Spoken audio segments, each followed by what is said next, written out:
Well, the first thing, most important thing is that open doors philosophy that I was talking about. Don't find the battering ram and, trying to knock down the door that's closed, but look around at the open doors. Maybe it's teaching. Maybe it's music therapy. Maybe it's something in the music business that would benefit from you being a musician. You could do that job better. Not everybody is going to be a star, but there are lots of ways to make a living as a musician and have satisfaction, all along the spectrum. They call it the jazz 1%, the people who make their money just touring. And I've noticed over the last decade that a lot of people, even in the jazz 1%, the people we think they're so famous, they have this and that, they want a teaching job. Very, very few people are making their living 100% performing. So you have to be ready to do other things.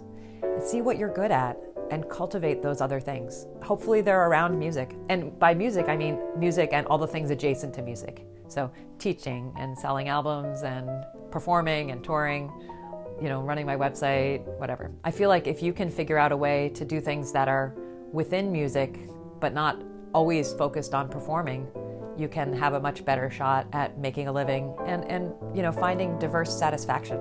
Performing is not everything. I know that's what most people want to do, get out there and play. There are other things that also can give the same satisfaction.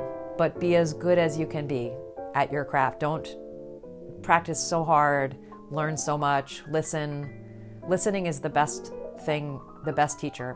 If you want to learn jazz, you have to learn the language, and the way to learn a language clearly is by listening. Also, find a great role model. That's like, for me, it was, as I said, it was Ella Fitzgerald.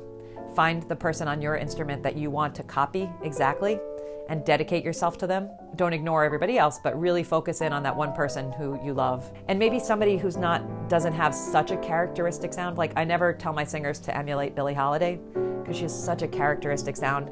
Like, take her swing feel, take her storytelling, her phrasing. Her vocal technique was so unique. So maybe somebody like the Ella Fitzgerald, just good, kind of solid singing, technique. The Picasso quote, good artists borrow, great artists steal. And so to steal, you have to make it your own. So you can only do that through hours of practicing and listening. So in my house, it was nobody worried about me. But by contrast, my friend, her mother made her go to nursing school. She said, okay, you can do whatever you want in life, but just do 2 years of nursing school, and then you'll have this great job that pays well. Acting and singing, it doesn't work out. At least you're not going to be stuck. She went to LA and, did lots of auditions, and she was in some things. She also was a nurse. She ended up developing this amazing company which brought private nurses to like Hollywood stars. So she ended up, oh my gosh, she's so rich. She bought this house on the hills, gorgeous, like $750,000 house, that she owns. Anyway, but she's very dissatisfied artistically. And, we got together for a reunion recently, but she felt very upset because she didn't really go for her passion, which was acting and singing and dance. She was a great dancer too.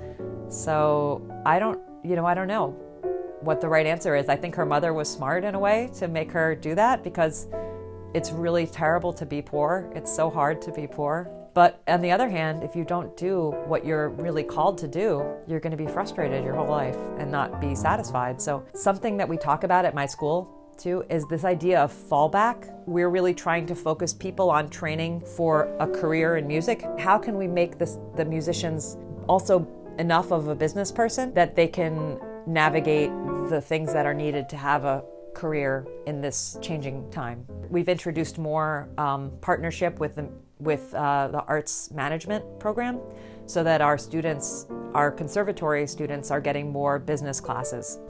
And I think this is a better way to go. If you have the entrepreneurial spirit, you can do a lot of things with music, and you can have a better career on your own too if you have a little bit of a business head.